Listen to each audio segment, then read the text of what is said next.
Fala pessoal, muito bom dia, boa tarde, boa noite, independente da hora que você esteja assistindo. Meu nome é Arthur, sou o host do podcast NGP, podcast de performance, e a gente vai começar o primeiro podcast com uma pessoa extremamente importante para mim. É uma pessoa que, além de mentor dos negócios, é amigo e me dá porrada no jiu-jitsu, porque é faixa preta e também é meu professor. O nome dele é Cássio Leandro Quaresma de Oliveira. Formado em comunicação social com ênfase em publicidade e propaganda pela FAVIP, pós-graduado em gestão e marketing, passou por veículos de comunicação e agências de publicidade, exercendo os cargos de marketing, redator e diretor de criação. Criou campanhas a nível local, estadual e nacional, como a campanha de férias do Difusor de 2018, que ficou nacionalmente conhecida pelo viral do fantasma na escada rolante. Em 2021, deixou a carreira de agência e passou a se dedicar à carreira de consultor de brand, criando estratégias criativas e para posicionamentos, marcas de todos os estados, além de ministrar palestras e cursos para pequenos negócios que querem melhorar a estratégia de comunicação para conquistar novos clientes. Seja muito bem-vindo, Marketing. Seja muito bem-vindo, Cássio. Podia ser o sobrenome, né? Podia ser Cássio Marketing. Né? Pois é. Valeu, Arthur. Obrigado pelo convite. É claro que eu não podia deixar de vir, vindo de você o convite, e estou muito feliz de estar aqui pra gente mostrar pro pessoal um pouquinho do que a gente conversa no off, né? São muitas conversas. Seria um podcast de umas 10 horas. Umas 10 horas, pois é. Mas aí a gente... Fiquei muito feliz que você ter me chamado, principalmente para iniciar o primeiro episódio, né? Que é tão importante, um marco importante. E vamos aí, hoje é um podcast sobre performance, mas acho que a gente vai falar um pouco sobre performance e muito sobre outras né? coisas, exatamente. A ideia é essa mesmo, a ideia é que seja uma conversação, uma troca de ideia bacana, tanto pra gente como pra quem tá assistindo. E eu queria começar primeiro sobre tua história, bicho. Tua trajetória, tua história. Eu queria que tu apresentasse aí rapidamente quem é Cássio, o porquê da publicidade, como é que isso funciona. Bicho, minha história com a publicidade, ela é muito engraçada porque o que eu faço hoje, o que eu trabalho hoje, eu costumo dizer que é a mesma coisa que eu trabalho desde quando eu tinha 6 anos de idade. Porque a publicidade, na verdade, ela entrou na minha vida como uma consequência de uma escolha que eu fiz, mas as atividades que eu fiz dentro da publicidade, eu já fazia desde criança. Então, eu gosto muito de ler, eu gosto muito de ler histórias, de contar histórias, e desde quando eu era criança eu fazia isso. Então, eu tinha um caminho muito criativo na infância, que também foi muito enfatizado por conta dos meus pais. Meus pais são professores, então eles sempre me enveredaram muito por esse caminho da leitura. Obrigado, mãe, obrigado, pai. E Isso é um hábito difícil. É um hábito difícil, não é um hábito comum, não. E a gente sempre ouviu muita música lá em casa. Meu pai é professor de inglês, então eu aprendi a falar inglês desde criança. Então tudo isso culminou para que eu fosse uma criança muito criativa. E eu trabalhei essa criatividade durante muito tempo. Então eu gostava de desenhar. Hoje já não é um hobby que eu faço com tanta frequência, mas eu tinha cadernos e cadernos de desenho. Eu lia muito gibi, gostava muito. Na época, hoje de ser nerd é cool, né? Tá na moda. Tá na moda. Mas na minha época não era, não. E assim, a gente era muito taxado por conta disso. Mas eu cresci assim, então desde criança eu fazia isso.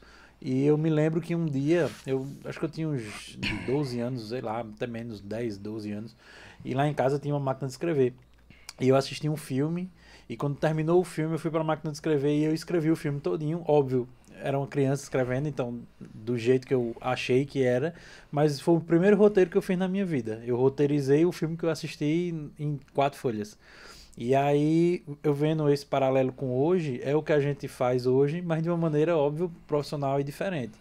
Então, eu acho que eu escolhi a publicidade como uma consequência, né, dentro da comunicação. Eu era muito comunicativo, minha mãe sempre dizia isso: vá para um caminho de comunicação, faça jornalismo, faça publicidade, pense aí no que você vai fazer. E a minha primeira opção foi jornalismo, quando eu decidi fazer o vestibular. Nunca fui muito bom com conta, com cálculo, com fórmulas. E aí eu disse, não, eu vou por esse caminho.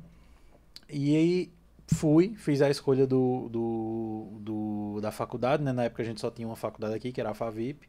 Então eu fui fazer em 2004. Quando eu fui fazer, eu já fui certo de fazer jornalismo. Aí na hora que eu peguei o caderno de inscrição, eu digo, acho que eu vou mudar, não vou fazer jornalismo não, vou fazer publicidade. Aí botei o código de publicidade e nunca saí da área. De lá para cá foi algo que eu realmente escolhi um caminho. Se eu tivesse feito jornalismo, eu acho que eu não seria feliz entendendo o curso hoje, teria mudado a rota, enfim, feito alguma coisa. Mas eu me encontrei muito no curso de publicidade e entrei na área, comecei a estudar em 2005, comecei a trabalhar em 2006 e estou até hoje, nunca saí da área. Massa. Mais uma dúvida que surgiu pra mim. Jornalismo e publicidade tem muita diferença? Bastante. Totalmente, e assim, caminhos diferentes. O curso aqui que tinha era comunicação social, né? Então a gente tinha comunicação social com ênfase em alguma coisa, ou era publicidade ou era jornalismo. A base da comunicação ela é muito parecida, né? Então a gente estuda teoria geral da comunicação, como comunicar melhor. Tem uma série de coisas que a gente estuda que são comuns, mas a especialização é diferente. Então, quando você entra para o caminho de jornalismo, você já começa a estudar especificamente algumas outras coisas que em publicidade a gente não usa, e também na publicidade a gente estuda coisas que no jornalismo não usa. E a gente tem até algumas dificuldades de comunicação com os jornalistas, porque o jornalismo é muito muito factual, ele é pouco poético, ele é muito baseado em um tipo de comunicação. Já a publicidade ela vai por um caminho totalmente diferente. Então, em alguns momentos que a gente tipo lidou com uma questão onde a gente está com uma equipe multidisciplinar e a gente precisa gerar algumas campanhas, a gente às vezes briga um pouquinho. Hoje mais não, hoje está mais pós-pandemia, está mais legal, mas antigamente a gente brigava muito, porque a cabeça e a forma de pensar são totalmente diferentes. Não entendi, é mais uma questão didática da faculdade para que você repassa para o mundo, Perfeito. né? Entendi. Agora me conta um pouquinho sobre esses quase 20 anos, né? Ano que vem faz 20 anos de publicitário. Me conta aí dos teus principais desafios e aprendizados, bicho. Porque se eu que tô há 5 anos no mercado já tem muito, tu 4 vezes mais. Pois é. Mano, eu vou dizer a você, Arthur, nem eu às vezes acredito que eu tenho 20 anos de carreira, né? Eu tenho 38 anos, então eu tô nessa aqui desde os 18, praticamente. Saiu do colégio direto pra faculdade. Eu entrei na faculdade com 17, né? Então eu entrei na faculdade literalmente, saindo do colégio pra mais faculdade. cedo, e aí no outro ano eu já comecei a trabalhar. Então, realmente assim, passei por tudo, bicho, que tu imaginar, assim. Já passei por campanha desafiadora, que deu certo, que deu errado e tal. Mas uma Campanha coisa que só brilha os olhos de quem tá de fazendo. quem tá fazendo, muitas vezes. Campanha que só brilha os olhos do cliente e o cliente dele não se importa com aquilo, entendeu? Ixi. Óbvio que a maioria das vezes a gente faz aquilo que a gente precisa fazer e que funciona, né? A maioria das vezes. Mas tem alguns momentos que a gente se depara com alguns problemas no caminho. Mas assim, bicho, eu passei por muita coisa, assim. O que eu entendi muito na minha época, lá atrás, e eu ainda percebo hoje, que hoje está muito mais enfatizado, é que o cliente ele não quer uma ideia mirabolante. Ele quer a estratégia que dê certo, entendeu? A gente tinha muito esse apego à ideia. Às vezes na faculdade o próprio professor dizia, olha, não se apega à primeira ideia. Eu digo muito isso à equipe hoje em dia. Mesmo que depois você volte para a primeira ideia, mas ter várias ideias funcionam. E às vezes a gente se apega tanto à ideia que a gente esquece do qual o problema que aquela ideia está resolvendo. E aí eu vi muito isso durante esse tempo, esses 20 anos, assim, até hoje. Se for uma coisa que do começo eu percebia, que eu percebo hoje, é que as pessoas se apegam muito à ideia e esquecem muito da estratégia. Então o cliente ele não quer uma ideia mirabolante, o cliente ele não está procurando a melhor ideia. Ele só está procurando a melhor estratégia que entrega o resultado que ele está buscando. O famoso dinheiro no bolso. O famoso dinheiro no bolso. Então eu acho que é isso, sabe? O cliente ele precisa entender. O cliente não, desculpa. O mercado precisa entender, o mercado de comunicação e publicidade, que não adianta você ter a melhor ideia, não adianta você dizer, puta, eu tive uma puta ideia e a gente vai colocar isso e vai ser massa, se aquela ideia não resolver o problema que o cliente está buscando. A publicidade, ela vem justamente com esse intuito de fazer com que a sua ideia, que aí é a ideia mirabolante, é a ideia fora da caixa, é a ideia que vai chamar a atenção, ela seja criativa dentro do contexto de resolutividade para o cliente. Não adianta você ter uma ideia super criativa e que não resolva aquilo que o briefing está trazendo como a grande dificuldade, né? E eu tenho percebido que a gente tem perdido muito isso, principalmente depois que os profissionais de publicidade começaram a gente perdeu, né, a grande escola de publicidade que tinha em Caruaru, que era a Favip, fechou, hoje a gente não tem mais a turma de publicidade, e o mercado hoje sofre com a defasagem disso. O publicitário raiz, que é essa galera da minha época hoje, é um profissional, não é me gabando nem nada, mas é um profissional que ele é muito valorizado, porque ele pensa outras coisas, que não é só unicamente sobre vender, vender, vender, vender, vender, que é o que a gente vê muito hoje. A gente tem essa característica da ideia diferente, do molhozinho que coloca em cima da ideia, que faz a ideia se tornar um tchan. E se você alinha isso ao problema que você tem que resolver, aí o cliente sai satisfeitíssimo. Eu acho que isso foi muito dado ao pós-pandemia por conta do marketing digital, né? Isso. Não, vender, vender, vender, marketing de vendas. A própria palavra performance na área de marketing é voltada para a parte de vendas. Então, eu acho que isso leva o cliente a desejar vender mais, não importa como. Uhum. E às vezes usando até videozinho pulando em banheira, levando pedrada no capacete, né? Essas coisas assim. E dito isso, nesses 20 anos que tu passou por toda essa pindaíba, tu fizesse uma campanha que todo ano, no Halloween, a galera revive. E logo, mês que vem, eu vou reviver de novo. Que é a peste daquela menina descendo a escada rolante. Vamos deixar Lá no pra falar Difusora. ela na parte da campanha aqui. Na parte da campanha tem umas mesmo. perguntas que você me fez aqui, eu já deixei específico pra gente Pronto. falar um pouquinho mais sobre Pois ela beleza. mais na frente. Pois bora avançando um pouquinho. O próximo tópico, eu acho que é quando a gente fala de mercado de bastidor, né? Uhum. A diferença de publicidade para o marketing, que aí marketing digital, publicidade, jornalismo pode entrar no meio também, que era uma dúvida minha, pessoal. E como era, pra gente iniciar essa parte, como era o marketing no interior dos 10, 15 anos atrás, para o que tu vê hoje, junto com o marketing digital, junto com a publicidade, como é que funciona tudo isso? Tá, vamos de pedaço, vê. Quando a gente fala sobre marketing, existiu essa pulverização, não, existiu essa... Como é que eu posso chamar? Essa conscientização sobre o que é marketing, vamos chamar assim. Então, existiu essa conscientização sobre o que é marketing depois da pandemia, durante a pandemia, na verdade, né? A gente tinha eu divido muito claro assim, o mercado da comunicação antes da pandemia e depois da pandemia, porque foi uma mudança, assim, acelerou em muito tempo. Então, antes, algumas pessoas entendiam e viam marketing como realmente ele é, mas depois a desinformação dos famosos gurus da internet Sim. estragaram essa percepção e começou-se a vender essa questão de marketing digital como uma solução para todos os problemas do cliente, quando na verdade não é isso. O marketing em si, eu gosto de dizer que ele ele é a gestão por trás de toda a marca. Então, a gente aprende isso na faculdade, o próprio Kotler dizia isso, que o marketing ele é uma pizza. E ele é uma pizza formada por várias fatias. Então, dentro das fatias que a gente come, a gente tem vários sabores de pizza, né? Uhum. E aí a gente tem um sabor que é o sabor, vamos dizer assim, da parte de relações públicas, a gente tem o sabor publicidade, a gente tem o sabor jornalismo, a gente tem o sabor... Então, a gente tem várias fatias dentro de uma pizza que juntas fazem parte da estratégia do marketing.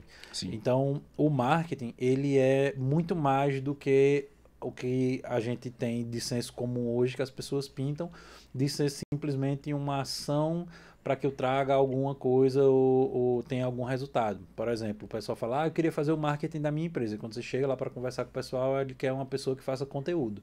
É importante e faz parte do marketing, mas isso é uma fatia de um conjunto muito maior. Então, quando a gente está trazendo marketing, a gente está falando sobre marketing, a gente está falando sobre uma série de análises e uma série de ações que a gente precisa fazer com várias especialidades dentro, não só simplesmente em uma ponta. Então, quando a gente simplifica isso para marketing digital e a gente acha que marketing digital é só fazer postagem, a gente está tirando todo o peso do nome marketing, né? Então, marketing hoje eu vejo que ele se tornou uma coisa de senso comum, as pessoas têm essa consciência de que ele é importante para as empresas e para os negócios, mas ele foi, ao mesmo tempo, colocado numa posição muito simplória. Né? E aí hoje todo foi mundo muito banalizado, diz, né? muito banalizado. E aí o pessoal diz, eu faço marketing. Aí quando você chega, o cara é social media. Ah, eu faço marketing, aí o cara é um gestor de tráfego. Ah, não, eu faço marketing e o cara é, sei lá, um conversador. Entendeu? Uhum. E na maioria das vezes as pessoas não fazem marketing, primeiro porque nunca estudaram sobre, segundo porque não tem ideia do que realmente é marketing, e terceiro porque fizeram um curso de um guru da internet que disse a ele que agora ele é capacitado para fazer marketing e no fim das contas a gente percebe que ele não tem competência para isso. Entendi, entendi. Então essa É triste, diferença mas é verdade. é um cenário atual, né? É o cenário Pós-pandemia atual. mesmo, a barreira de entrada para gestão de tráfego virou o YouTube. Não, Se cara, você consome 10 horas de videoaula no YouTube, você se tornou um gestor de tráfego. a barreira de entrada para o nosso mercado de comunicação ela é zero.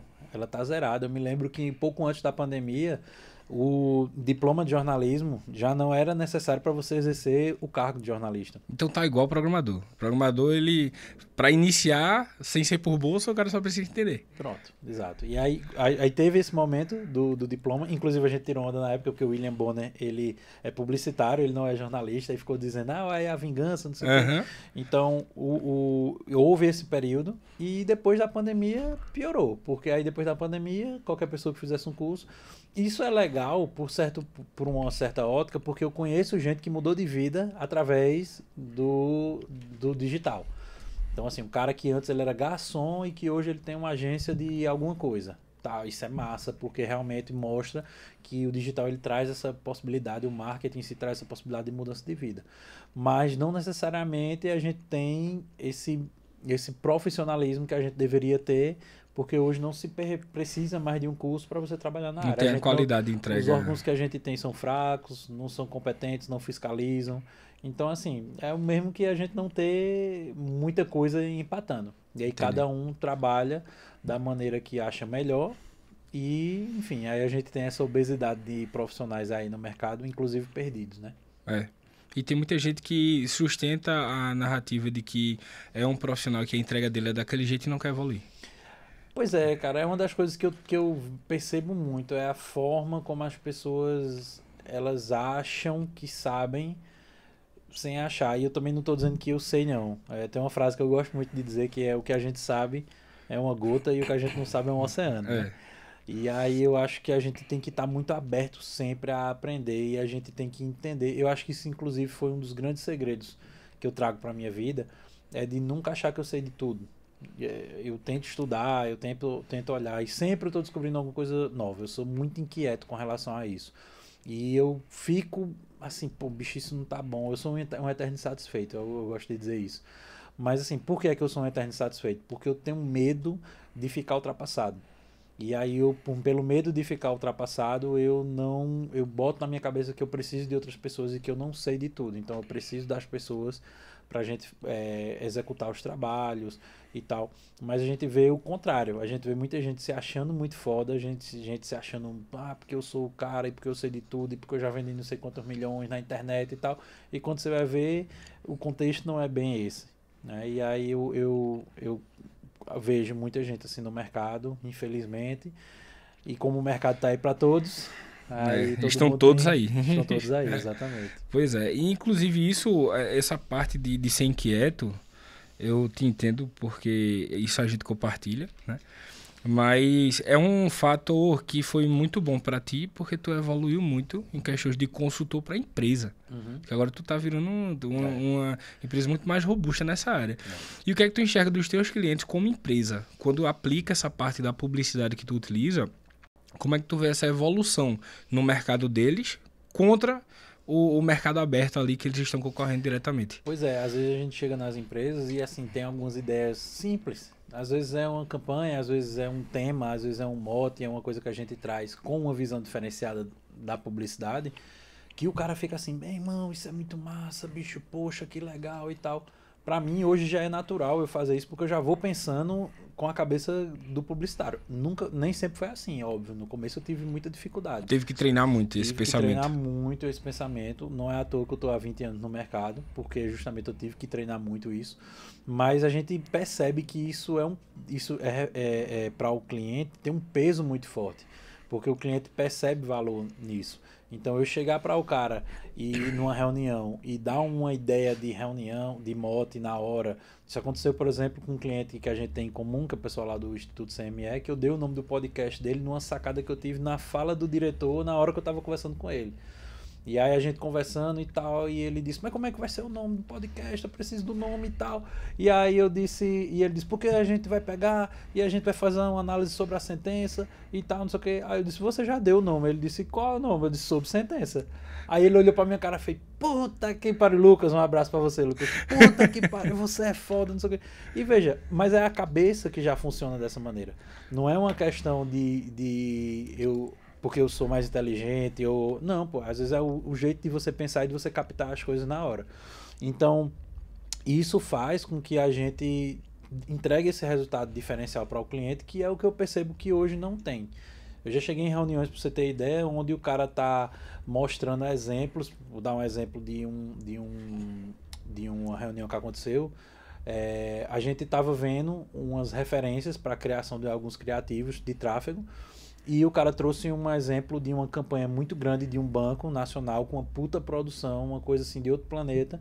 E ele disse que ele foi falar sobre a campanha dizendo que a campanha era no formato novelinha. Eu disse, meu irmão, o cara tá usando uma campanha de um banco gigante, referência no Brasil inteiro, e tá dizendo que é uma novelinha. Não, pô, isso não é novelinha. Isso existe um termo técnico, existe um porquê dessa publicidade dessa forma, sabe? E a gente encara isso todo dia. E assim, hoje eu já tô, inclusive, vendo que isso é normal. As pessoas não conhecem sobre a publicidade, não estudam técnicas publicitárias, e existem várias, e vendem isso nos clientes de forma ok. E isso não, inclusive, deixando bem claro que isso não é desmerecendo o trabalho principalmente desse cara, que também é um parceiro, mas assim, a forma como ele apresenta não é a correta. Né? O cara é muito bom, tem uma entrega legal, mas a forma como ele apresenta não é como deveria, sabe? Então Entendi. Isso é o quê? É só falta de conhecimento técnico sobre publicidade. Entendi. Entendeu? Eu acho que é um pensamento que, assim, em todos os clientes que eu ando, em todos os parceiros que eu ando, esse pensamento que tu acabou de exemplificar existe e muito. Porque realmente eles enxergam o mundo de publicidade e marketing muito juntos e distantes deles. Então, para eles não querem entender o que é aquilo. Entendeu? E pegando um pouco dessa parte, dessas evoluções, eu sei que não está tanto na pauta, mas eu queria que tu explicasse como que tu exercita esse teu pensamento criativo, porque são 20 anos, é uma bagagem muito grande. E o que é que tu faz? Tu me disse uma frase muito boa, é no ócio que a gente explora a criatividade. Isso. Como é que tu faz pra tu ter essas sacadas quando no meio de uma reunião, às vezes tu tá no jiu-jitsu, tu para o jiu-jitsu assim, porra, lembrei de alguma coisa e já anota, porque eu sei que isso acontece comigo. Mas como é que tu faz? Como é que tu utiliza disso a teu favor? Pô, pergunta boa, né? Eu acho que assim, você falou a palavra certa, bagagem. A gente tem que entender que quanto mais bagagem a gente tem, mais ideias a gente vai tirar de dentro dessa bagagem. Eu gosto de chamar da famosa mochila. Sabe quando a gente vai fazer uma trilha, aí a gente bota um monte de coisa na mochila que a gente vai precisar durante a trilha. Com a criatividade é a mesma coisa. A gente tem que consumir muita coisa. A gente hoje é inclinado a consumir só aquilo que a gente gosta. E isso é um erro, né? E eu digo isso porque eu também gosto de muita coisa, tenho meus gostos pessoais, mas às vezes a gente precisa fazer coisas que estão fora do nosso gosto pessoal. E quanto maior é o leque de opções, mais fácil você vai chegar na grande sacada. É feito o jiu-jitsu. Quanto mais possibilidades você aprende, quanto mais posições diferentes você aprende, mais você enxerga possibilidades. A diferença de um faixa branca para um faixa preta nada mais é do que o entendimento das possibilidades que ele tem dentro do jogo.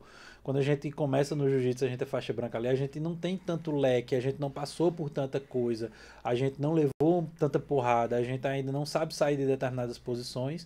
E quando você vai continuando, você vai aprendendo a sair de uma posição desconfortável, né? Você vai...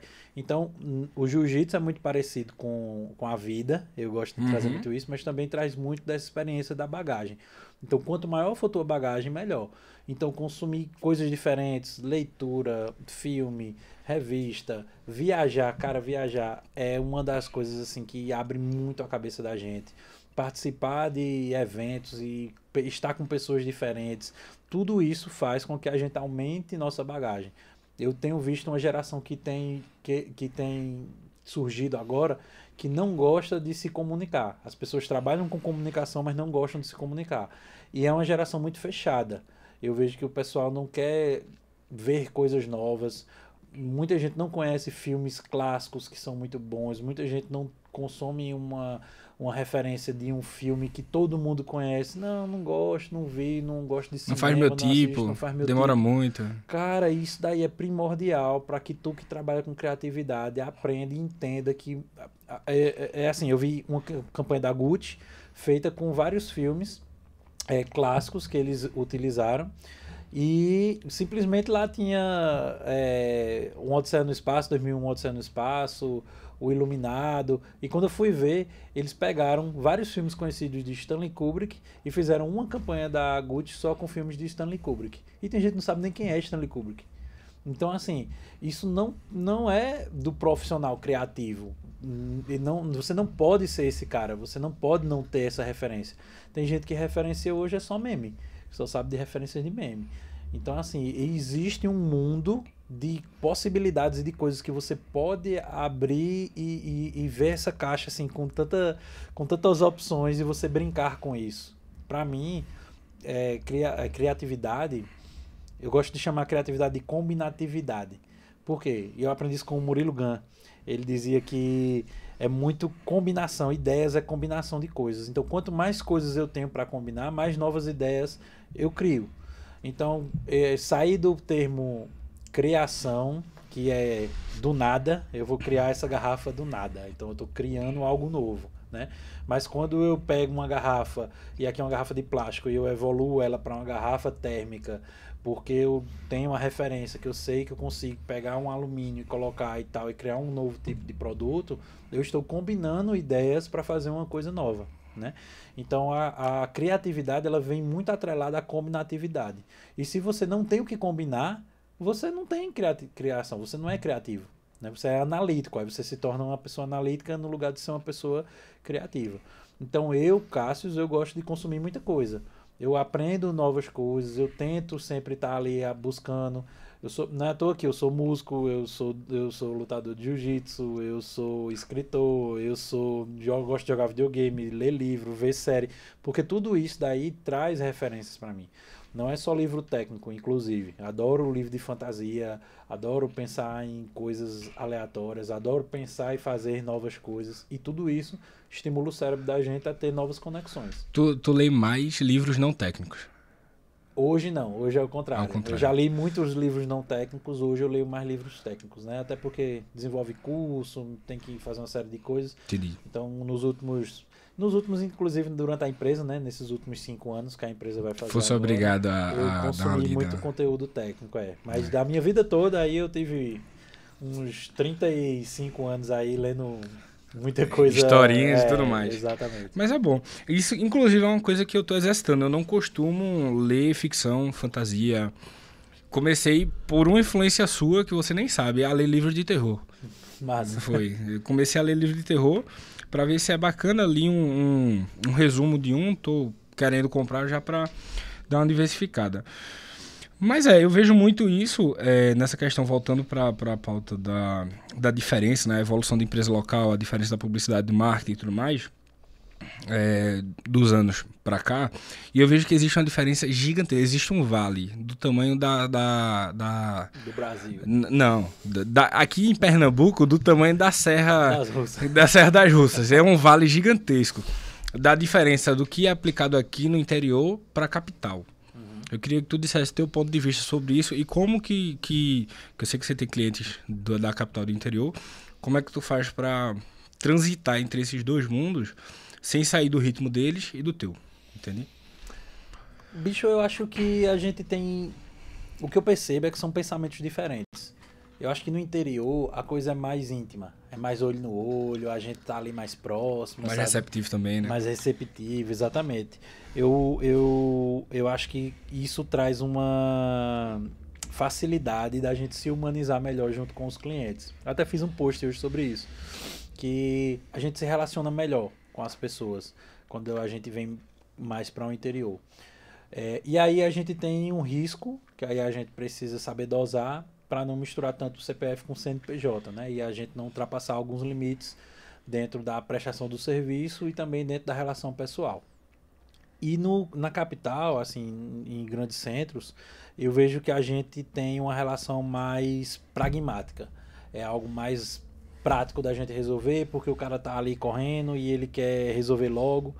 Então, eu acho que o jogo é mais técnico nas capitais.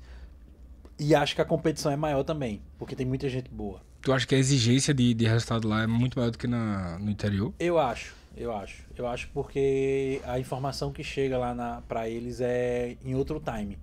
A galera é muito mais rápida. Eu percebo isso, mas não tanto quando a gente fala sobre Recife, mas quando a gente vê ali o eixo São Paulo, a gente vê ali o negócio gira de outra maneira. Você vai para metrópoles maiores, né? Você vai percebendo que os negócios lá giram de outra maneira. O pessoal, eles são mais frios, eles têm não frio no sentido da tratativa, mas no sentido da entrega, do resultado. Ele não quer, tipo, muita conversa. Ele quer saber se tu vai resolver o problema dele e se tu vai entregar. Ponto. E como tu vai entregar, ele tá pouco se lixando. E aí, tipo, entrega o resultado, mostra o resultado. Eu vejo que tem essa competição. Não sei se é uma percepção só minha. Não é não. Eu tive um cliente no início do ano, um caso isolado, lá em São Paulo, que era uma pizzaria, que ele foi exatamente assim: bicho, é o seguinte, eu preciso disso. Tu vai me entregar o quê? Aí eu, isso. Pronto, resolvido. Tu vai tratar tudo com essa equipe aqui, não me importa, eu quero resultado. Acabou. Eu vejo que lá eles são muito analíticos.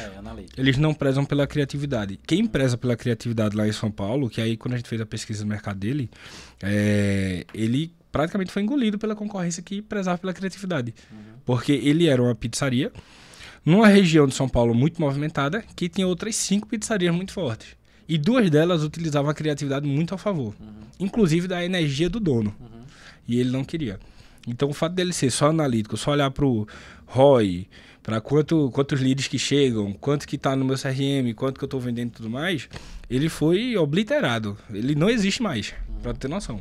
Tá entendido? Entendeu? Então eu vejo muito isso, não só lá. Em Recife eu tive exemplos desse tipo, mas que não chegaram a desfazer o negócio, mas passaram dificuldades, até exercer o ritmo da criatividade, deixar a equipe trabalhar, deixar a gente prestar o serviço, que isso aqui no interior, isso é muito prático. E assim, uma coisa que a galera fala muito é que os grandes negócios não estão aqui, cara, ainda tem muito dinheiro pra gente ganhar. Tem muito mercado. Muito dinheiro pra gente ganhar aqui no interior, muito mercado, muita gente precisando da gente também, sabe? E tem bons clientes. Tem. A gente tem, óbvio, uma dificuldade. E aí, quando eu falo bom cliente, não é o cliente que paga mais, mas clientes que têm projetos bons e interessantes de você trabalhar, clientes que dão condições de você trabalhar, que apostam nas suas ideias, que compram aquilo que você está vendendo de forma, pô, vamos testar, vamos vender, vamos botar para moer, e que tem bons resultados. Sabe? Então eu percebo que a gente ainda tem muito mercado para explorar no interior, ainda mais agora com renovação de empresas, muita empresa que fechou e empresas que estão tomando o mercado, empresas que estão crescendo. Eu acho que o interior ainda é muito pungente.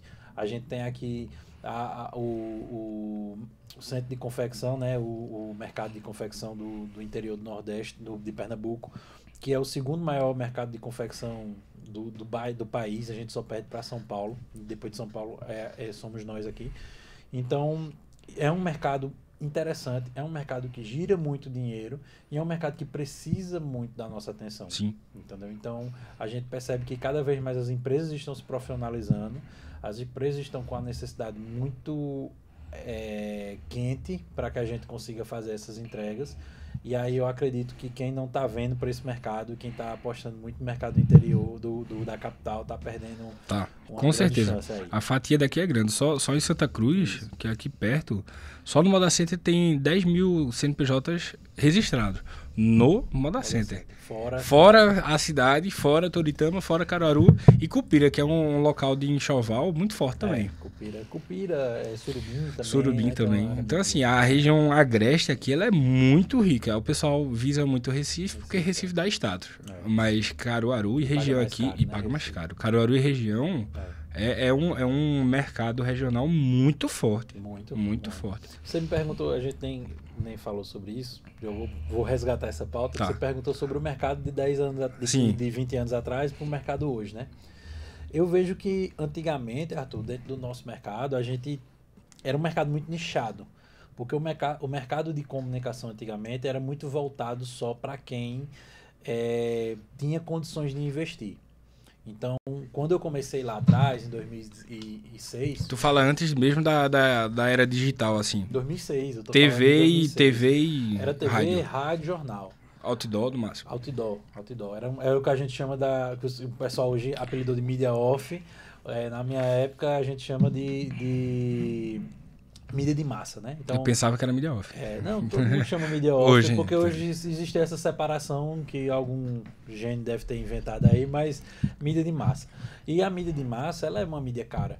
Então, a gente tinha uma segmentação de clientes que o cliente pequeno ele não tinha verba para investir numa mídia off, né? Era muito alto, né? Porque, assim, hoje, vamos tirar por valores de hoje. Hoje, um outdoor mais simples e num preço negociável que a gente faça é R$1.000.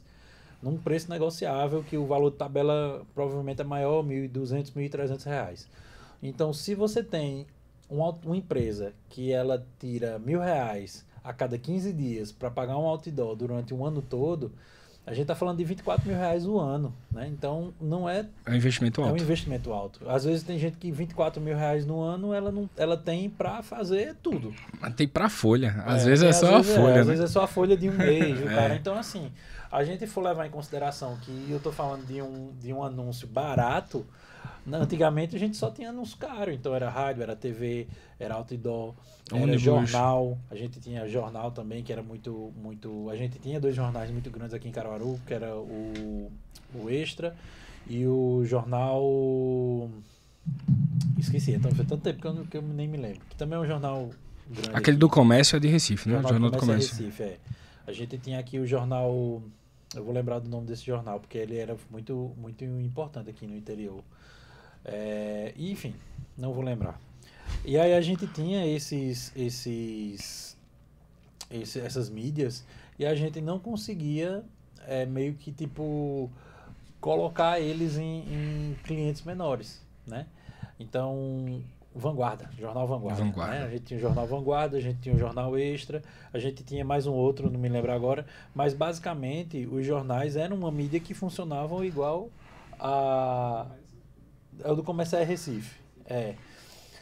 E aí a gente tinha esses jornais, que eram essas mídias de massa, que elas funcionavam igual a televisão funciona hoje. Você compra a mídia, você exibia, quem pagava todos os custos era o comercial, aí tipo tinha departamento de jornalista, departamento de... Então era uma série de coisas que tinha.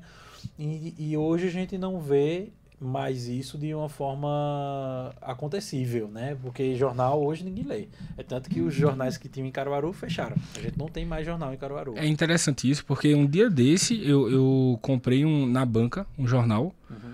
Eu olhei assim e fiquei pensando, caramba, era assim que eram os anúncios de 15 segundos e 30 segundos. Era assim. Quando você olhava, lia, se tivesse interesse, tinha um telefonezinho lá embaixo. Se não tivesse interesse, passava a página e ia para a palavra cruzada.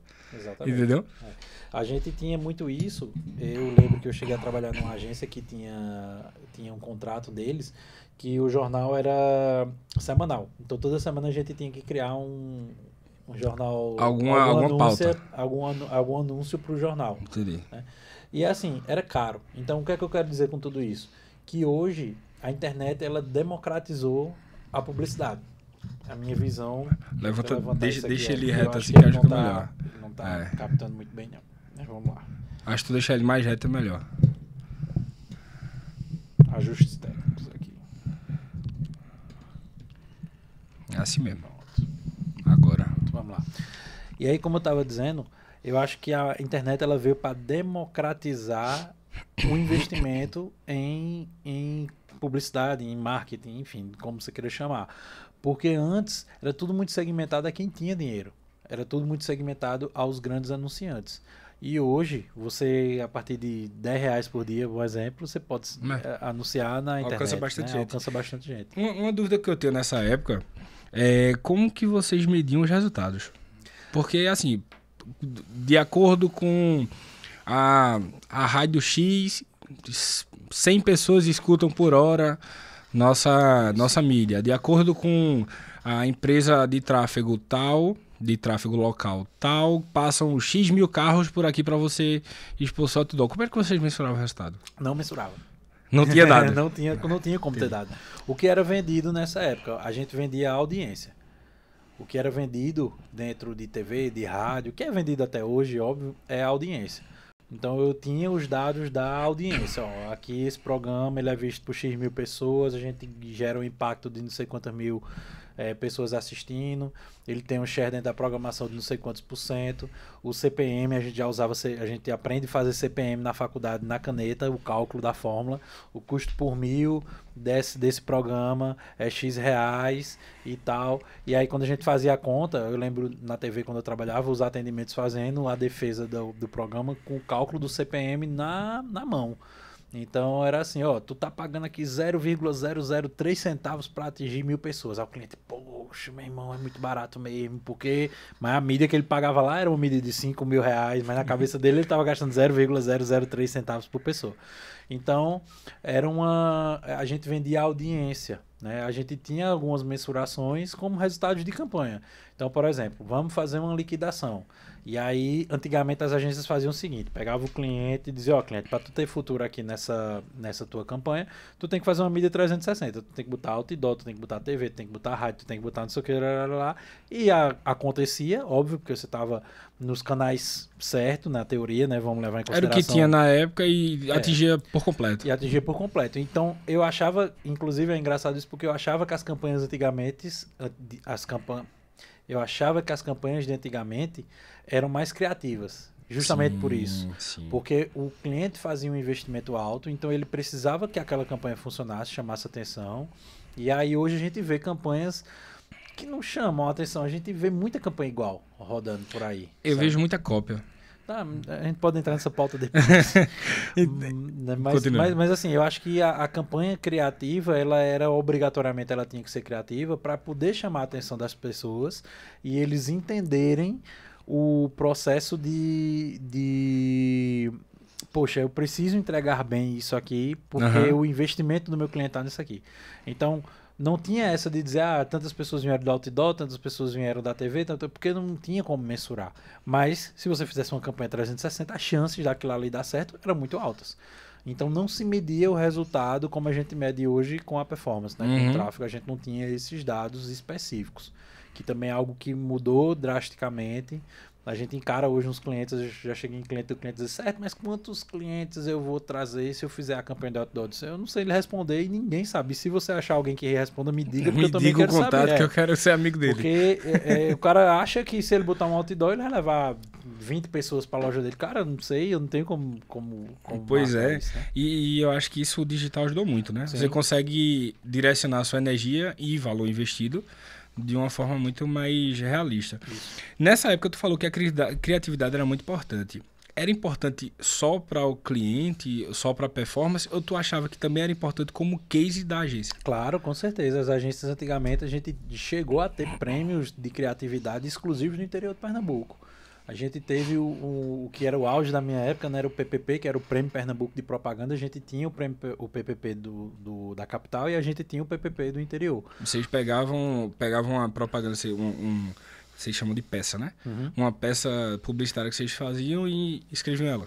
Isso, a gente escrevia, era uma peça do ano anterior para o ano vigente, né? Então, tudo que rodava no ano anterior, a gente escrevia no ano vigente e tinham as categorias, né? Então, tinha categoria TV, rádio, jornal, a gente tinha jingle, enfim, aí todas as categorias existiam os prêmios prata, ouro e bronze, e eram as agências que concorriam entre si, as equipes que concorriam entre si, então isso também estimulava, até o pessoal agora do Sinap tá querendo trazer um prêmio de volta pro interior para dar esse CRIA, né? Que é o CRIA PE lá, que é o pessoal do Sinap que toca.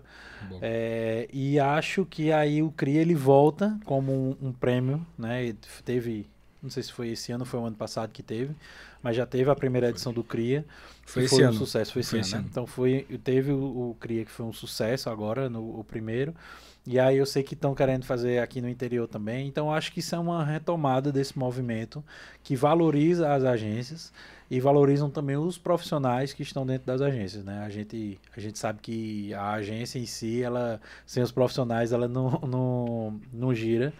Sim. E acredito que ter premiações é uma forma legal de você Eu acho muito importante. homenagear aí quem trabalha, né, dentro do mercado. Eu acho muito importante, porque isso direciona até para a facilitação do empresário, que não tem o teor técnico de publicidade, de marketing, de nada disso, para ele saber também quem escolher. Eu digo, não, vou pegar uma pessoa que ela é bem conceituada aqui, porque tem muitos prêmios, ou pela a indicação do mercado, né? A chance dele Ir numa para lá agência é muito legal mais forte. é muito maior. É muito mais forte. Exatamente, é. E isso tu acha que pega nessa parte, né, das premiações, dos eventos, das peças publicitárias e tudo mais, tu acha que existe algum modelo principal que pode causar um erro ao empresário dele investir nessa questão de campanha? Porque, por exemplo, antigamente era mídia 360 para dar um resultado lá no final do funil, né? Que não existia funil.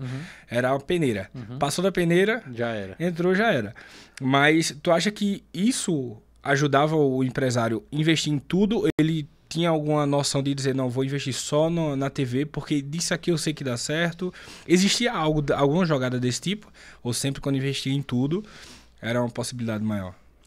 Não, sempre que investir em tudo, a possibilidade era sempre maior, né? O que eu percebo hoje é que o comportamento do mercado ele mudou bastante, tá? Antigamente, a gente tinha muito uma publicidade e um marketing muito voltado para a mídia. Então, quanto mais mídia ele fizesse, melhor, né? E muita gente ganhou dinheiro com isso. A questão do volume. Questão do volume. Mas hoje eu acho que a gente já está em outro nível, que eu acho que é justamente o nível de estratégia. Eu acho que a mídia era tão impactante, inclusive, que a gente tinha dentro das agências, a gente tem, na verdade, até hoje dentro das agências, um profissional chamado mídia. Quem é o mídia da agência? Era uma pessoa ou um departamento de pessoas que só trabalhava fazendo mídia. Então era a pessoa que fazia PP, né, que é a planilha tem a API, que é a planilha de inserção, e a APP, que é a planilha de produção. Então, isso a gente precisa mandar para os veículos, e os veículos pegam essa API e essa APP e fazem... Então, tinha todo um processo, um departamento dentro da agência chamado mídia, voltado para mídia. Hoje, tem gente que não faz ideia de como coloca um VT na TV. Então, tipo, a gente teve uma época onde a mídia era o principal, onde a gente tinha pessoas que trabalhavam dentro do departamento de mídia, onde a gente trabalhava isso de forma muito forte, e hoje a gente tem pessoas que não sabem o que é uma app e uma API, nunca viram uma app e uma API. E como é que eles fazem? Aí vem a readequação do mercado. Quando precisa colocar uma mídia na TV, ou quando precisa criar uma app e uma API, os próprios atendimentos dos veículos é que estão fazendo isso para as agências. Ah, entendi. Entendeu? Então, assim, a gente se readequou a uma realidade que, assim, é isso que eu falo sobre entender um pouquinho de lá. É necessário, óbvio, estamos em 2025 e o pezinho tem que estar em 2025, mas o outro tem que estar estudando o que o mercado precisa, pô. E se tu quer sair do cliente pequeno e tu quer ir para o cliente grande, que é anunciante, tu tem que entender como funciona isso. Então, eu tenho uma amiga minha que ela tem uma agência que eu disse a ela, eu digo, você precisa de um mídia. Não preciso de um mídia não. Eu disse, precisa. Não preciso não. Aí fiz uma indicação e ela botou o mídia dentro da agência dela. Ela disse, Cássio, realmente, bicho, depois que eu botei o mídia, a coisa começou a fluir, velho. Eu disse, porque às vezes a pessoa que tá fazendo aquela função, ela não é técnica naquela função, ela não sabe. E o mídia, ele adianta a vida da pessoa, sabe? Mas é uma coisa, por quê? Porque ela não tinha vivência de agência, ela não entendia como funcionava dentro dos processos da agência, achava que a agência era só criação e a parte digital. Então, sabe, essas mudanças, esses censos, as grandes empresas de São Paulo, né? O cara pega aí uma África da vida, uma Ogilvy da vida, enfim, umas agências grandes aí, eles têm um andar inteiro dedicado só à mídia. Né? Então, são pessoas trabalhando para fazer mídia. E o mídia hoje é um profissional muito valorizado dentro das agências. É tanto que a gente tem o dia do mídia, é dia 20 e alguma coisa de junho. Antigamente tinha eventos pro dia do mídia. O mídia, junto do atendimento, que era quem vendia as mídias para os clientes, só eram eles que ganhavam. A gente tinha essa resenha dentro da agência que a gente dizia, poxa, os veículos não trazem porra nenhuma para a criação, só traz para a mídia e para o atendimento. E era porque era eles que botavam dinheiro dentro dos veículos. Entendi. Né? Então hoje a gente vê que as pessoas não fazem. Isso é uma coisa simples dentro de um universo de agência. As pessoas não sabem disso e quer abrir uma agência e não sabe nem o que existe no departamento de mídia dentro da agência. Exato. Interessante. Pegando um pouco desse lado dos clientes, né? Do empresário, do dono da empresa, pequeno, médio e grande negócio, tu acha quais que são os principais erros deles na hora de investir em marketing, publicidade? Qual que tu acha assim que é o erro? Eu acho que o erro é o cara buscar resultados sem estratégia. Boa. Eu esperava essa resposta, mano. Porque... Não, pô, é porque às vezes a gente vê que os caras chegam assim e dizem assim, faça uma campanha pra mim aí que eu quero ter resultado. Aí eu chego lá e digo, beleza, vamos lá, qual é o diferencial do teu negócio? Não sei não, é você que vai dizer. Não, pô. O que é que você acha que é o diferencial? Bota aí. Não sou eu que vou dizer, você precisa me dizer, né? Às vezes eu percebo que os caras às vezes acham que, eu falei no começo, que o marketing vai resolver o problema deles em tudo. E às vezes o cara tem um produto ruim e ele acha que se ele embalar bonito esse produto ruim, ele vai vender. E ele pode até vender, né? Mas ele não vai criar um cliente, ele não vai criar um consumo daquele produto dele. Marketing não salva o produto ruim, assim como o branding não salva o produto ruim. Se o teu produto for ruim, por exemplo, e eu pegar e dizer, Arthur, coloca aqui meu produto ruim para todo mundo ver, todo mundo vai saber que você tem um produto ruim. Exatamente, pode ser até pior. Pode ser até pior para você.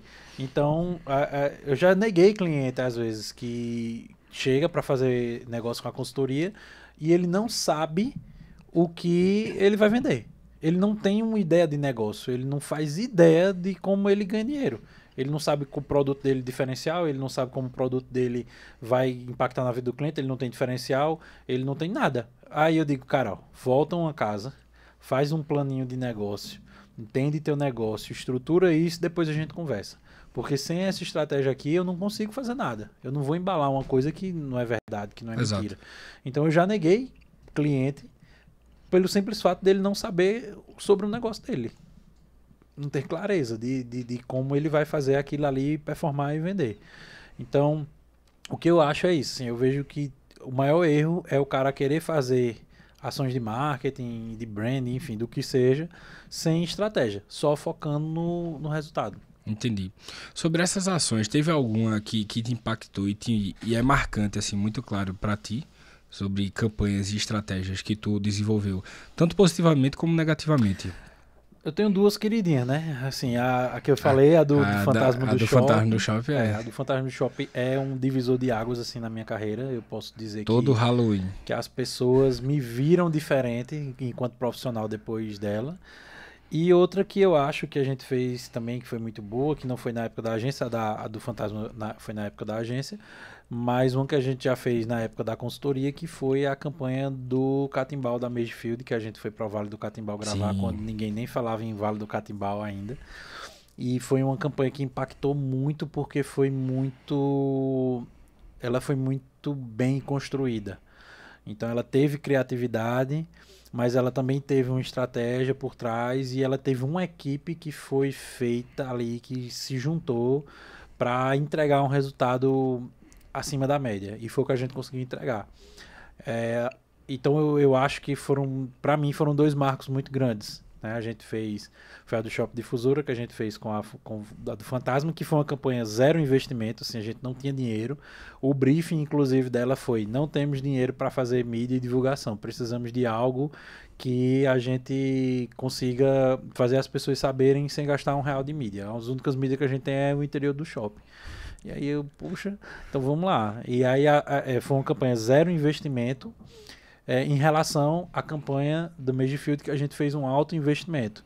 E as duas entregaram resultados surpreendentes para a gente. Então, é a prova de que não é o dinheiro que vai fazer a campanha ser boa ou ser ruim, Óbvio que o dinheiro ajuda muito, porque dentro do dinheiro você contrata bons profissionais, pessoas capacitadas, você consegue fazer pré-produção, você consegue fazer uma coisa muito bem feita. E aí é feito culinária, quanto melhor os ingredientes. Mais gostosa vai ser a pizza. Exatamente.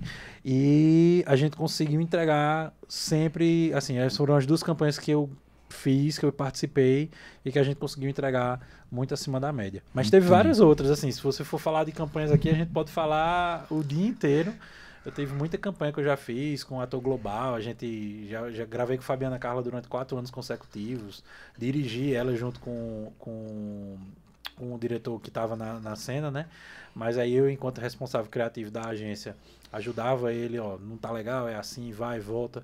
Então, dirigi Fabiana Carla, como fiz campanha com celular com pessoas que nunca tinham entrado numa câmera, sabe? Entendi. E aí eu tenho realmente, assim, revivendo, aí eu lembro de muitas... É nessa hora que a criatividade, ela se põe à prova, né? É nessa hora que se põe à prova porque é a hora da entrega, né? É. Eu vejo hoje, já puxando um pouquinho para hoje, eu vejo que hoje a galera é preguiçosa para ter ideias. Eu entendo que tem um novo comportamento, que o cliente ele quer tudo mais rápido. Eu percebo isso, sim, o cliente quer tudo muito rápido, quer para agora, quer não, pensar em uma coisa tal, a gente precisa disso para agora, pô, para agora, peraí que é demais, né? Mas assim, eu entendo que o pessoal tem muita preguiça de pensar e ter novas ideias. E aí com o ChatGPT, né, que tá agora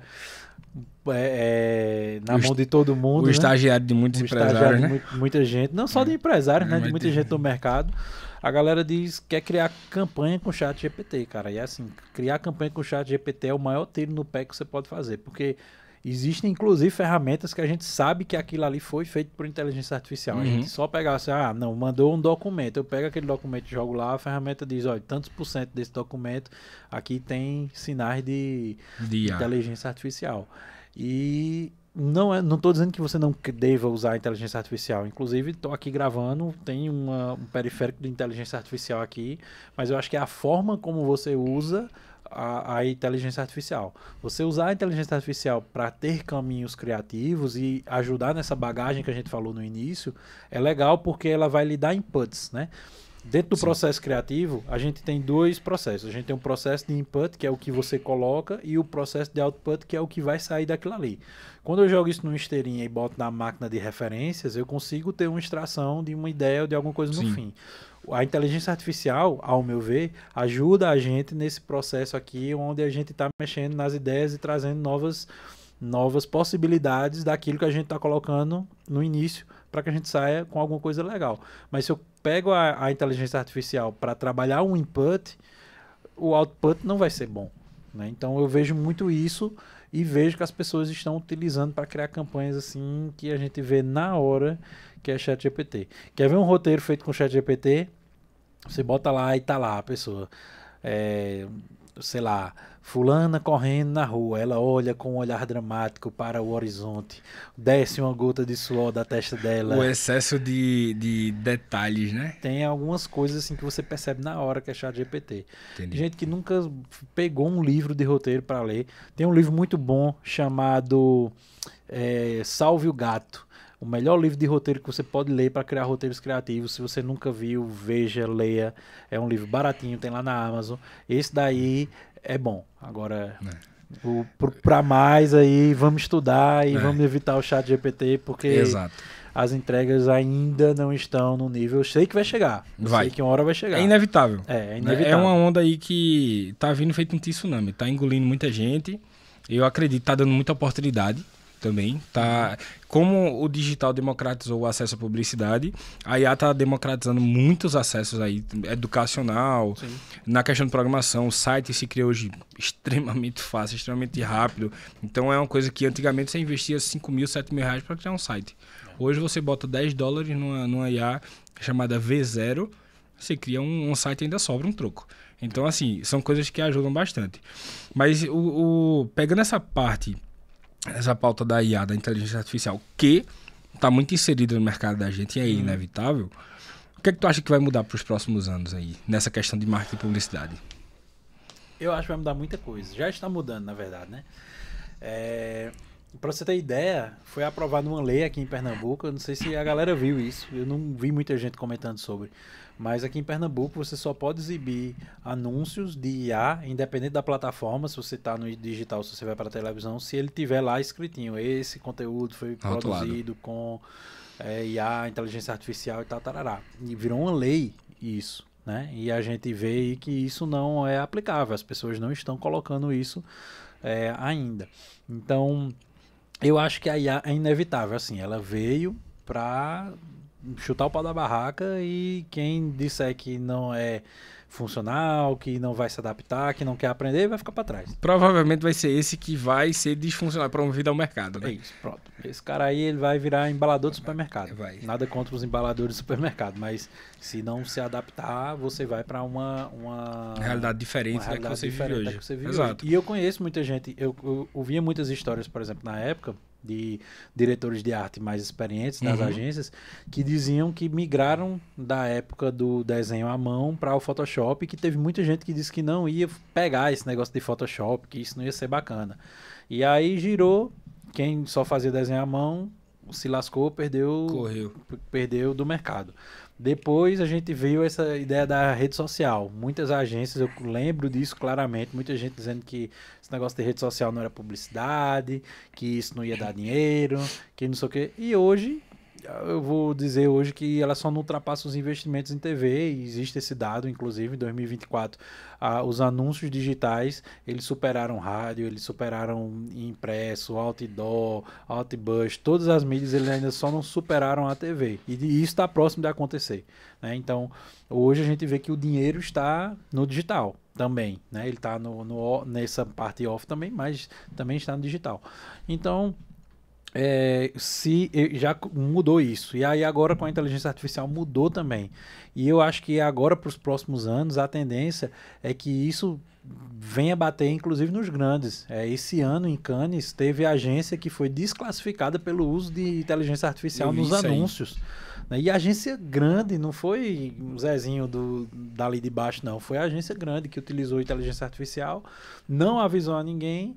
Descobriram que tinha sido inteligência artificial e desclassificou o cara no maior prêmio de publicidade do mundo.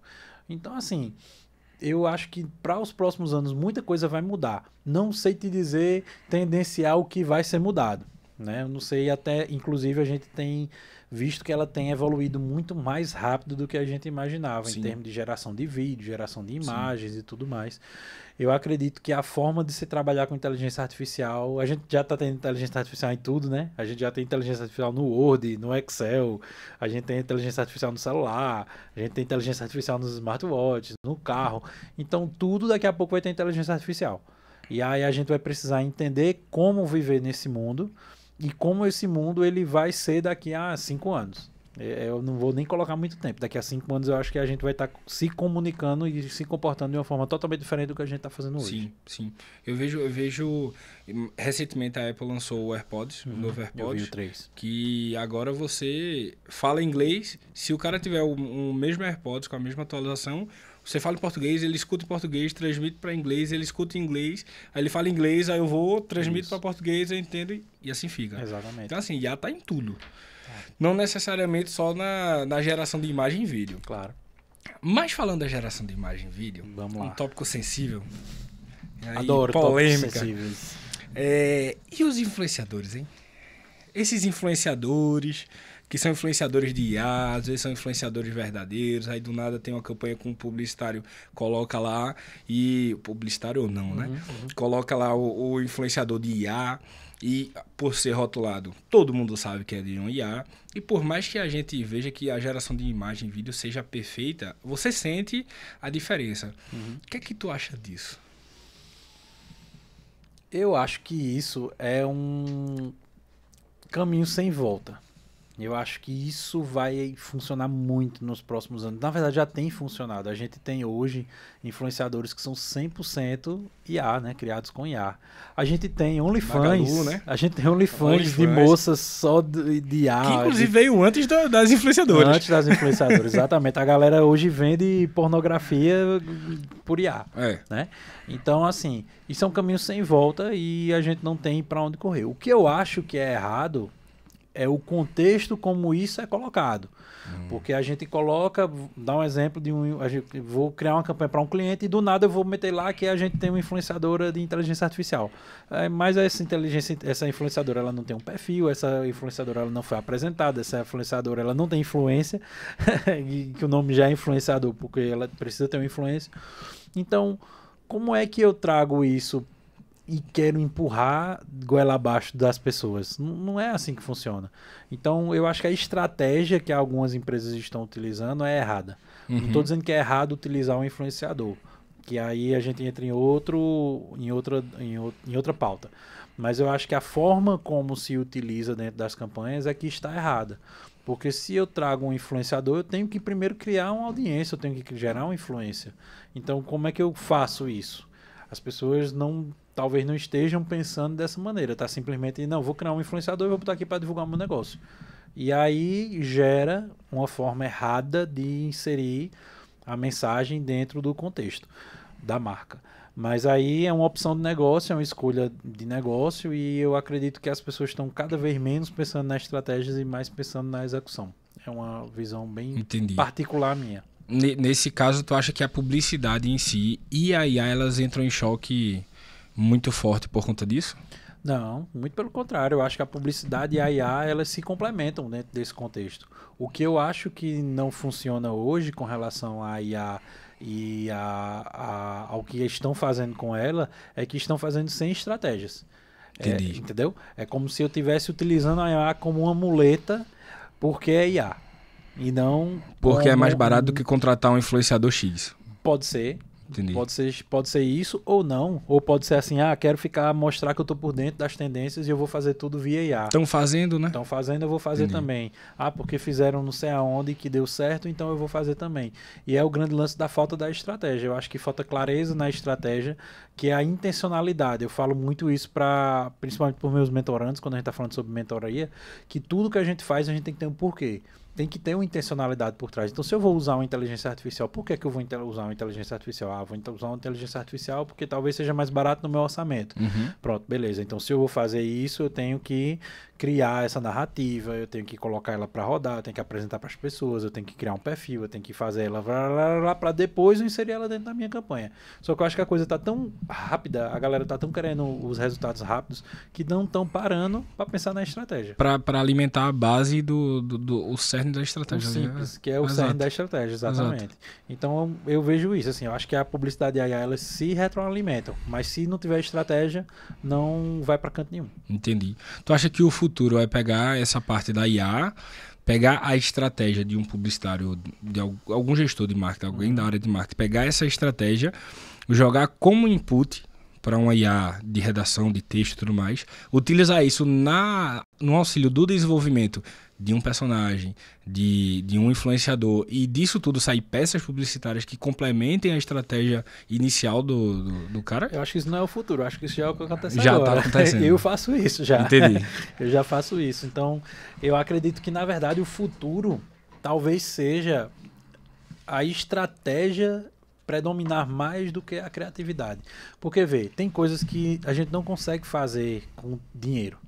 Independente se a gente tenha ou não esse dinheiro. Vou te dar um exemplo. No começo do ano eu pensei numa campanha para o cliente totalmente absurda. Tinha de alienígena, a dinossauro, a espírito, a invasão na Terra e tal. E eu sabia que era uma campanha que não dava para fazer, ela era impossível de ser executada. Sim. Busquei parceiros para fazer, um parceiro grande. A gente discutiu o orçamento, ele disse que dava para fazer, a gente pensou referências, a gente pegou tudo isso e o orçamento foi tipo assim, absurdo. Para você ter ideia, o orçamento da produção foi referente a 25% do orçamento anual que o meu cliente tinha. Para aquela campanha. Para aquela campanha. E não fazia mais nada o resto do ano. Não fazia mais nada. Só tinha 75% da verba para passar o resto do ano. Então, assim, é inviável. Não tinha como fazer. E aí, o que foi que aconteceu? Em um determinado momento do ano, o cliente disse assim, cara, essa é aquela tua ideia que tu teve, vamos fazer ela de IA? Eu disse, poxa, massa, vamos tentar fazer. E aí a gente eu sou com o pessoal, fez uns testes e tal. Não ficou tão legal porque eu acho que a IA, inclusive, é justamente isso que eu falo, ainda não está evoluída o suficiente para entregar o tipo de coisa. Sim. Mas já foi possível fazer. E a gente investiu, sei lá, R$800.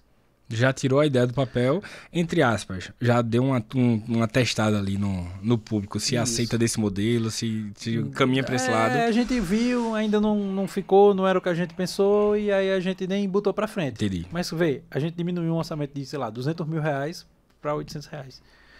Então, eu acho que o futuro da IA vai ser isso. A gente vai poder fazer coisas e democratizar o acesso a isso a clientes pequenos também, que na cabeça da gente a ideia absurda toma vida.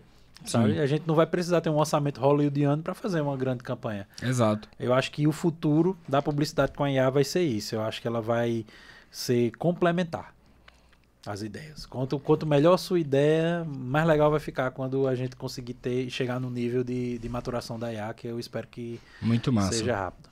É muito parecido com o que Silvio Meira fala muito, né? Ele tem quatro ideias sobre o uso da IA dentro de uma empresa em si, não no marketing. Mas ela precisa te dizer antes de acontecer algum problema, então ela tem que estar passando por esse processo.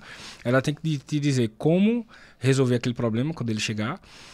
Ela tem que te dizer como vai ser o futuro da tua empresa, se aquele problema existiu ou não, ou se a solução já estiver sendo usada, e ela tem que analisar todos os processos da tua empresa e te dar um resultado rápido e entendível. Então, se a gente pegar essa parte da gestão e aplicar no marketing, você consegue ter 4 pontos também para o marketing, né? Sim. Você consegue dialogar com a IA e dizer o que é que pode dar de merda naquela publicidade. Isso. Ou não. Você pode ver se aquilo vai dar algum erro, como é que pode resolver. Você pode gerir aquela questão já tirando pontos de insights ali para quem é muito criativo.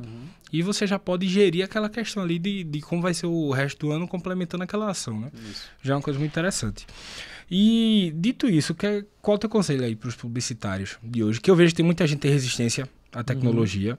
E eu acho que isso é questão de tempo também. Mas qual é o teu conselho para os jovens publicitários que usam e não usam a tecnologia a seu favor e que até os que não querem fazer publicidade, né? Porque tem muita gente que está na faculdade por estar. A gente sabe que quando sai do ensino médio para a faculdade a gente faz a primeira que der. Muitas vezes nem todo mundo foi feito você que já sabia o que queria. Sim. Eu vou na minha terceira e só agora eu achei a que eu queria, entendeu? Então assim, qual é o teu conselho que tu dá para esses jovens aí de hoje em dia? Pela respirada, meu amigo. É porque, assim, eu acho que tem algumas coisas que a gente precisa levar em consideração quando a gente está falando sobre geração. A minha geração é uma, essa geração que está estudando hoje agora, essa turma aí de 18, 19, 20, 21 anos é outra. O que eu vejo muito é que se você quer trabalhar com comunicação, vamos lá. O primeiro grande conselho que eu dou para quem quer trabalhar com comunicação, aprenda a se comunicar. Você não pode trabalhar com comunicação se você não se comunica bem. E eu vejo muita gente que não se comunica bem. Não é o fato de você ser um bom designer ou você ser um bom redator que diz que você é bom em comunicação. Estudar comunicação, a gente está falando de algo muito mais macro. Eu acho que comunicação hoje ela é uma soft skill de sobrevivência no mundo que a gente está. Sim. Então, se você se comunica bem, você consegue trazer para o mundo real aquilo que está dentro da sua cabeça, então você consegue fazer isso também para os clientes. Então, se você estuda comunicação e você não sabe se comunicar, você já está atrás de muita gente que sabe.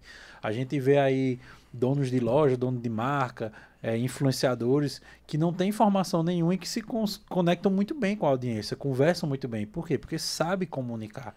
Tem gente que se comunica sem dizer uma palavra e está se comunicando. Então, eu vejo hoje que comunicação é soft skill de sobrevivência no mundo que a gente está. Ponto. Se fosse para eu dar um conselho, eu daria esse. Aprenda a se comunicar. Um outro conselho que eu posso dar para quem também é da área é aprenda a pensar antes de criar. Eu acho que e isso é um conselho que eu daria para mim há 20 anos atrás.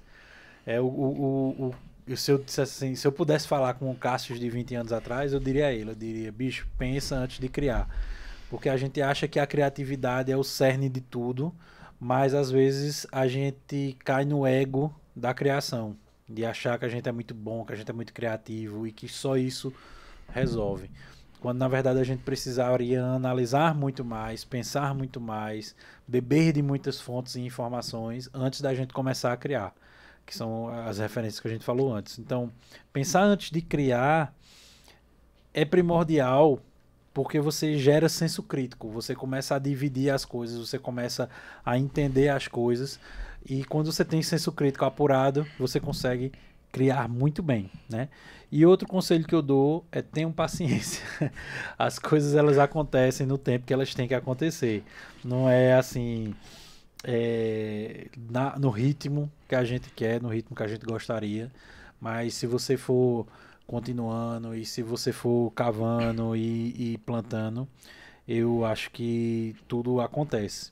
E por último, se fosse para eu dar um grande conselho, que também daria a mim antes, aprenda com quem tem mais experiência que você. Não compita com essa pessoa. Porque tem gente que acha que é ruim, sabe, você chegar para um cara e dizer, não, bicho, eu quero aprender com você. Tem gente que tem esse ego, não, eu tenho que aprender sozinho, eu tenho que fazer sozinho. Aí o cara compra um negócio, por exemplo, uma mentoria de um guru que só vai ensinar porcaria para ele e vai pagar uma caralhada para esse cara porque ele tem um monte de seguidores, mas não compra vou dar um exemplo meu, que tem uma mentoria super barata e que eu dou uma vez por ano e a galera não quer comprar porque é com Cássio. Mas eu compro lá com, sei lá, Pedro Superti, porque Pedro Superti é Pedro Superti. Então, assim, o cara que ele tem experiência, que ele tem bagagem e ele tá querendo dividir isso com as pessoas, meu irmão, vá atrás desse cara. Vá atrás desse cara. E eu não tô falando isso porque eu vendo isso, não. Eu tô falando isso porque não é todo mundo que divide o que sabe. Sim. E eu aprendi que quando a gente divide o que a gente sabe com as outras pessoas, todo mundo ganha. E quando todo mundo ganha, o mercado ganha. Exatamente. Então eu penso muito nisso, assim, se eu pudesse condensar os conselhos que eu daria, acho que seriam esses, mas eu acredito que o maior de todos é isso, aprenda com quem é mais experiente. Essa questão, eu iniciei o podcast dizendo que tu, além de ser mentor na minha área do meu negócio, tu também é um meu mentor na minha vida, né? Às vezes eu paro contigo, bicho, ó, eu tô passando por isso aqui na minha vida, pessoal, quero conversar contigo, a gente normalmente vai para um restaurante 6 da tarde, sai de meia-noite, conversando besteira e nessa questão. Isso é uma coisa, não é missa de corpo presente, nem porque eu sou seu amigo pessoal, mas todas as mentorias que tu fez, cursos, mentoria que participou muito foi Nathalie. Foi. Mas cursos que eu participei, eu saí de lá com uma enxurrada de coisa. Eu fazia questão de gravar, e tô dizendo agora, tu nem sabia que eu gravava. Eu deixava o telefone lá gravando na mesa, porque eu chegava em casa e ia anotar cada tópico de novo. Porque era uma enxurrada de conteúdo. E eu já vi cursos de 3, 4 mil reais que entregavam de forma mais superficial o conteúdo que tu entregava. Entendeu? Eu sei. Então, assim, são coisas que... Isso aí, hoje, eu falo abertamente, sempre que alguém me pergunta. Mas, voltando, pra gente ir encaminhando aqui pra encerrar, se tu pudesse resumir tua filosofia em uma frase para o empresário, qual seria? Para o empresário? Para o empresário. A gente pode fazer dois, pro empresário e pro publicitário. Tá. Minha filosofia para o empresário. Se eu pudesse resumir numa frase, seria: confie na equipe que você contrata. Eu acho que a gente hoje vive num cenário onde todo mundo quer saber de tudo, né? E aí você contrata. Eu sei que tem pessoas que inclusive enrolam bastante, que não entregam resultados. Por isso que é bom a gente sempre pesquisar bem, pedir referências, trazer pessoas que já deram resultados em outros locais. Mas eu sinto que em alguns locais que a gente chega com a consultoria, as pessoas ainda querem fazer do jeito delas e não do jeito que a gente está tentando implementar. E os clientes que a gente hoje tem melhores resultados são os clientes que deixam a gente trabalhar de forma muito tranquila. Concordo 100%. Né? Então, confia no cara que você está trabalhando e cobra desse cara aquilo que ele disse que ia te entregar. Confiar no cara não quer dizer que você vai deixar ele fazer do jeito que ele quer. Mas se ele te disse que vai te entregar isso, isso e isso, e o resultado vai ser esse, se o resultado não estiver chegando ou se ele não estiver entregando aquilo que ele está te prometendo, corta o cara e vai atrás de outro. Mas eu acho que se fosse para um empresário, confia no teu time, faz um bom time e confia no teu time. Pronto, a frase seria essa. Meu conselho para os empresários, confia no teu time e faz um bom time. Porque se tu tiver um bom time com boas pessoas e você contratar as pessoas certas e você der confiança a elas, bicho, o céu é o limite dentro do que tu pode fazer. Eu concordo plenamente com isso, porque é uma questão que a gente enfrenta quando a gente pega negócios menores, que a pessoa, naturalmente, ela não vai ter um investimento ano disponível aí para você errar muito. Uhum. E é normal a pessoa ter um receio. Mas mesmo assim, fica em cima dizendo, ó, vamos fazer assim. Porque fulano me disse que ia ser desse jeito. Uhum. Porque eu vi fulano fazendo, eu quero fazer desse jeito. Não, acontece muito do cara dizer, não, porque eu vi Pedro Sobral falar de não sei o que, não sei o que. E eu quero testar dessa forma. Meu irmão, cada negócio é diferente. Cada negócio precisa de uma estratégia diferente. Exatamente. Tem particularidades diferentes, orçamentos diferentes. Então, exatamente. não é assim, né? É um modelo de negócio diferente, é um orçamento que você vai ter ali que não é compatível com o que você está se comparando. E os melhores resultados real que a gente tem são de pessoas que dizem assim, ó, beleza, é pra fazer isso aqui? Pronto, vamos fazer. Uhum. Faz e testa. Deu certo? Top. Qual é o próximo? Deu errado? Beleza, o que é que a gente aprendeu? Isso aqui. Isso. Beleza, vamos pro próximo. Isso. Entendeu? São os maiores resultados, inclusive de clientes que a gente tem em comum, né? E de clientes em particular. Isso para o empresário, se eu pudesse, eu emoldurava isso aí. Eu acho que eu vou fazer isso de brinde de final de ano. Vamos dar uma moldura dessa para cada um deles. E para o publicitário. Não só publicitário, não vamos se estender só a ele, não. Bora abrir um pouco esse leque. Ao profissional do marketing, do social media, design, o cara que cria landing page para o marketing, para gestor de tráfego. Todo mundo que trabalha com comunicação. Exatamente. O conselho que eu daria para um cara desse? Rapaz, o conselho que eu daria para esse cara... Porque são tantos que a pessoa não sabe nem qual escolher. O livro, capítulo 1, conselho 1. Né? Tá, capítulo 2. O maior conselho que eu posso dar para você que trabalha com marketing, com comunicação é: nada se faz sozinho. Eu acho que isso é uma lição que todo mundo deveria aprender. Não é sobre você, é sobre todo mundo que está envolvido no time do cliente. Perfeito. Eu acho que a gente hoje vive um momento de... ênfase do eu. É como se assim, não, eu sou foda, eu sou o cara que faz o curso, eu tenho um produto muito diferente do outro. Não é sobre você. Pronto, a frase veio na cabeça. Conselho que eu dou para quem trabalha com comunicação: não é sobre você, é sobre o negócio do cliente. E quando você está dentro do negócio do cliente, o negócio é formado por pessoas. Então você tem que entender isso, que o negócio do cliente não é você. O negócio do cliente é pessoas que estão dentro do negócio do cliente. Às vezes eu vejo muito dentro dos clientes, às vezes não. Isso é uma coisa frequente que eu vejo dentro dos clientes. As pessoas quererem colocar suas opiniões e imporem suas opiniões porque elas acham que as opiniões delas são as certas. Às vezes eu vejo muita gente querendo fazer daquele jeito porque quer fazer daquele jeito e tal. E não é, velho, isso, pô. Você tem outras pessoas envolvidas, você tem outros prestadores de serviço envolvidos, você tem pessoas da equipe envolvida. Então todo mundo que tá ali tem que crescer junto. As pessoas que estão juntas ali, elas estão juntas em prol do resultado para entregar para o cliente. Então se fosse para dar um conselho e resumir, é isso, assim, não é sobre você. É sobre o negócio do cliente e as pessoas que fazem parte dele. Perfeito. Perfeito. Junto a isso, sobre buscar ajuda, né? Buscar sempre tá evoluindo no mercado, queria que você falasse sobre o seu curso, que vai ter agora em outubro. Sim, a gente vai fazer o curso tão esperado, né? Mais esperado do que... Tem gente esperando esse curso há 3 anos. Eu já tô com minha vaga há 3 anos.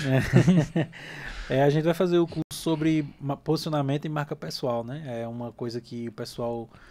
tem estado muito em evidência, mas eu tenho visto muita gente conversando muita merda sobre isso. Com certeza. Então, quando eu trago um curso de posicionamento e marca pessoal, eu trago num conceito muito científico e estratégico disso. Porque a gente fala sobre marca pessoal, sobre imagem, e as pessoas acham que a gente está falando sobre colocar um blazer, fazer uma sessão de fotos e dizer que você... tem um aspecto de quem deu certo na vida. E não é bem assim. Imagem pessoal nunca foi isso. A gente vê essa fórmula sendo repetida em muitas pessoas que às vezes nem têm o mesmo perfil. Sim. E quando eu trago isso enquanto um posicionamento diferenciado, é que a gente vai trazer a estratégia para descobrir quem é você e a gente não vai lhe pintar de um personagem que você não é. Então isso é uma das coisas que a gente vai trazer nesse curso. O curso é dia 5 de outubro, no sábado, vai ser uma imersão o dia todo. A gente vai estar trabalhando aqui autodescoberta, a gente vai estar trazendo ferramentas inéditas aí que eu puxei de um lado, outra puxei do outro, puxei de outro, fiz do jeito que eu acredito que funciona. Criou tua pizza. Criei minha pizza, eu sempre faço isso. E a gente vai trazer para o pessoal um curso muito completo. A gente está como um tripé muito forte nesse curso, a questão dos arquétipos, a descoberta dos próprios arquétipos. Muita gente fala sobre arquétipo, não tem muito domínio sobre isso e acha que é você pegar o arquétipo. Já cheguei a ouvir de um cliente seu, inclusive, que ele disse a mim que o arquétipo que funciona para o mercado dele é só um. É só o do governante, não pode ter nenhum outro arquétipo dentro disso. E isso não faz sentido nenhum, isso não tem sentido nenhum.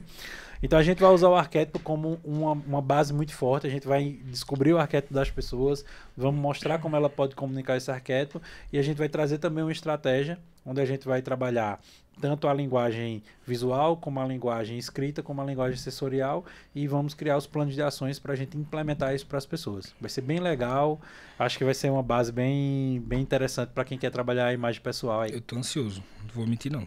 Então... Tô sem dormir já. Mas beleza.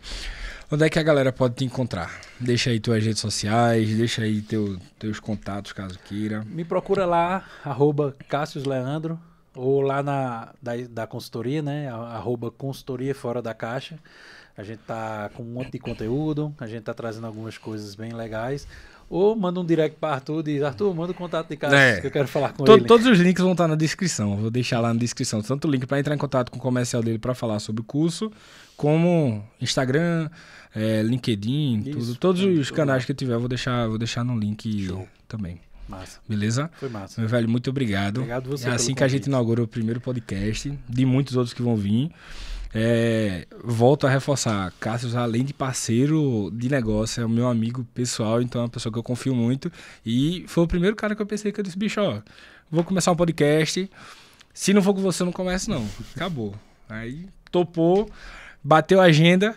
E E deu certo. Muito obrigado, velho. Obrigado você Valeu. pelo convite e espero que a gente volte mais vezes. Vamos voltar para mais temas polêmicos. Vamos trazer mais temas polêmicos. Hoje Com foi certeza. suave, hoje foi tranquilo, suave. Primeiro, não pode também começar de início com uma polêmica, não. Pois é. Aguarda Mas- aí, obrigado mesmo e vamos embora que muito trabalho tem ainda pela frente. Eu que agradeço por ter vindo, né, por ter disponibilizado esse tempo.